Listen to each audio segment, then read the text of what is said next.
চাঞ্চল্যকর রামিসা ইস্যুর মামলায় শুরু হয়েছে বিচারিক কাজ।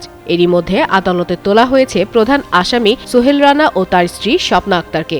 আদালত প্রাঙ্গণে সাংবাদিকদের দেখে চিৎকার করতে শুরু করে প্রধান আসামি। তার দাবি ধর্ষণ করলেও হত্যার সাথে সে জড়িত না। এই সময় হত্যার জন্য ডলার নামে অপর একজনকে দোষারোপ করে বিস্ফোরক মন্তব্য করেন তিনি।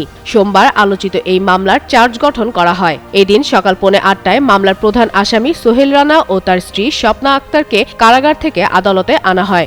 এদিকে আদালতে হাজিরের সময় সাংবাদিকদের সামনে এক বিস্ফোরক দাবি করেন প্রধান আসামি সোহেল রানা। চিৎকার করে তিনি বলেন, আমি ধর্ষণ করেছি, কিন্তু মারছে ডলার। একই সঙ্গে তিনি দাবি করেন তার স্ত্রী স্বপ্না আক্তারের কোনো দোষ নেই এবং ডলার নামের এক ব্যক্তি তাকে 2 লাখ টাকা দিয়েছিলেন।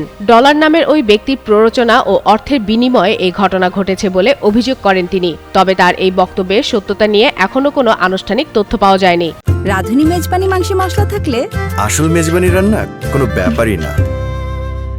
তবে ডলার নামে যাকে উল্লেখ করেছেন তার বিষয়ে বিস্তারিত কোনো তথ্য দিতে পারেনি। শুধু বলেন তিনি মিরপুর 11 এলাকার একজন ধনী ব্যক্তি। মামলার তদন্ত কর্মকর্তা ইতিমধ্যে আদালতে অভিযোগপত্র জমা দিয়েছেন। অভিযোগপত্রে সোহেল রানার বিরুদ্ধে ধর্ষণের পর হত্যা এবং তার স্ত্রী স্বপ্না আক্তারের বিরুদ্ধে অপরাধে সহায়তার অভিযোগ আনা হয়েছে।